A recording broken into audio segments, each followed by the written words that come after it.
Welcome back to the channel, guys, and today on Fish the Legend we are with some of the legends of the sport fishing industry. Sitting to my right, this is my dad, Chuck Taft, my uncle Bob Taft, and this is Frank Lopresti right here. And these are three of the most knowledgeable men you will ever meet in the sport fishing industry. Today we're going to talk a little bit about the history of our sport and how it's changed and evolved. Alright, so first off I want to start off with Frank. You own the landing, you've owned a few boats, a bunch of boats obviously. You have as much or more experience than anybody in the world in sport fishing. How'd you get started? How'd you get into it? Started as a kid when I was, 3, with my mom and dad taking me fishing all the time. Mom and dad were both from a little island off of Sicily, and all they knew was the ocean and fishing, so that was their enjoyment. So by the time I was 10 years old, on a boat called the Bluefin, they let me be a pinhead, and they paid me $3 a day, and I loved it. It was the greatest thing in the world. By the time I was 12, I made up my mind, that's it, I'm going to be a fisherman the rest of my life. Thank God I went to school and got a college education, which I know helped me enormously. Worked on the real fun, and then eventually moved over to Newport Beach. I started fishing with Spike Taft and Tommy Allen on the frontier.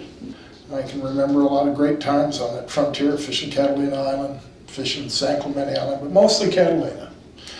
And fishing barracuda, yellowtail, had a great time. And for me it was nothing but joy.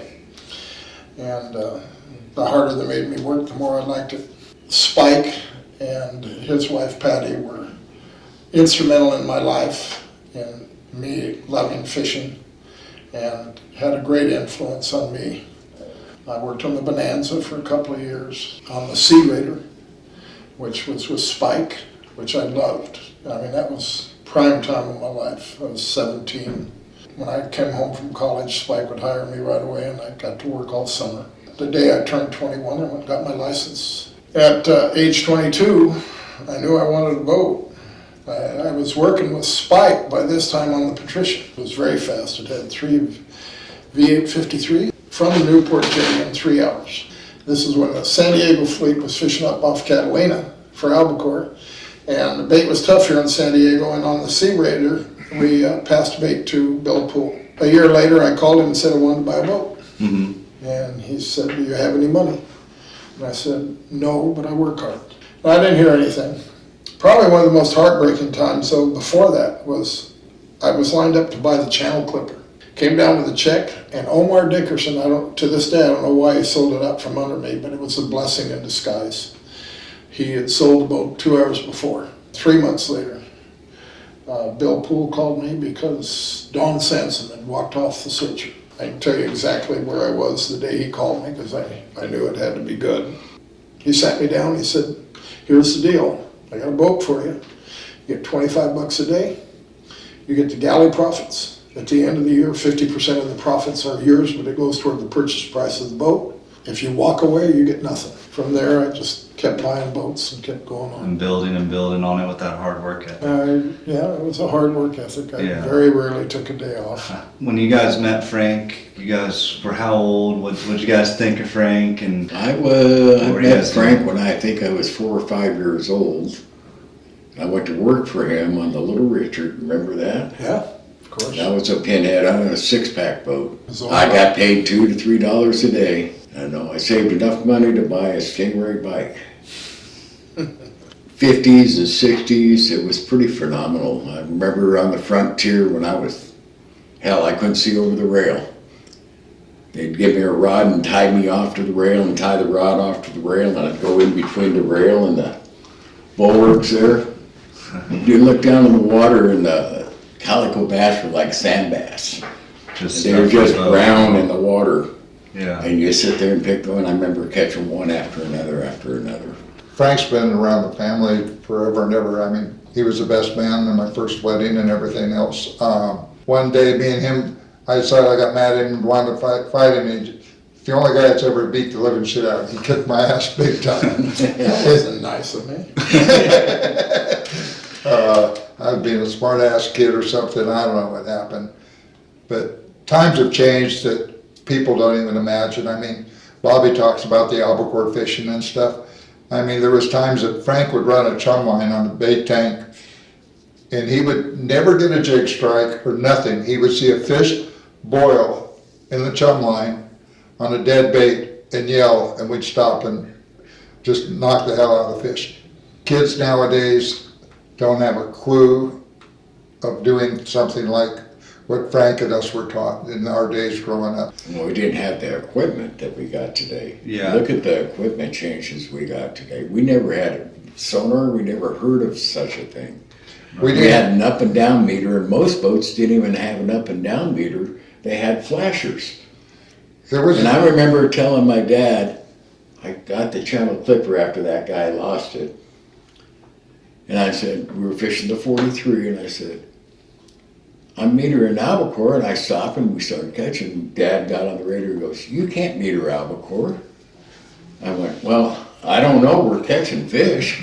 People don't realize when Frank started running a boat and Dad, there was no GPS, there was none of this stuff. They came out with a direction finder at one point, and they had a thing where you would line up 2 bars and everything else trying to get stuff. And I mean, You know, we get a line out of Texas. We're using Loran. But I know the first boat I ran didn't have a radar. And Yeah. I can remember coming in on the Newport Jetty. The only way you could, you just blew the horn, and if it bounced, you knew that that's where the rocks were. That's You the bounce location. off one side, you bounce off the other side, and you go in the harbor. Wow. Yeah, I tell my anglers all the time, like, we're spoiled stabilizing binoculars, sonars that shoot out, all this equipment. Yeah, but you know, Stephen, I gotta say, I mean, it's, you know, we talk about all that good fishing, and yes, there was the albacore, and there was the great barracuda fishing, and the good yellowtail fishing. We used to fish Italian gardens and all that stuff in Catalina. But you know what? I think in many ways, I mean, you look at 5-6 years ago, we had all that wahoo, and you had all that dorado, and you had yellowfin. I mean, don't for a minute tell me that the fishing is not as good today, because I don't agree with it. And you guys today, you guys work your butts off, man. You have to be good enough to get by. If you want to be successful in this business right now, the way the fishing is, you got to get by on 3 to 4 hours. If you go 5 hours, you're cheating a little bit. Yeah. 3 to 4 hours a day is what you got to get by on. And we didn't have to do that. Yeah, we had some tough times where, yes, we'd come in, we'd unload our passengers, turn around, go to the Coronados, make squid, Right. come back in, load our passengers, and go again. And yes, I remember a few boats that went up on the rocks because of that. And yeah, we were working hard times. We always worked hard times, but I gotta say, this bluefin fishing has turned over a new deal. I mean, Oh yeah, It's changed this everything. is not for kids, what they're doing today. This is for Yeah. tough guys. I tell my passengers all the time that we are living in the good old days of bluefin. That's right. Like, they're going to look back on this in 15, 20 years when they tell their kids, we were going out of San Diego on full days and had the opportunity to catch 240 pounders.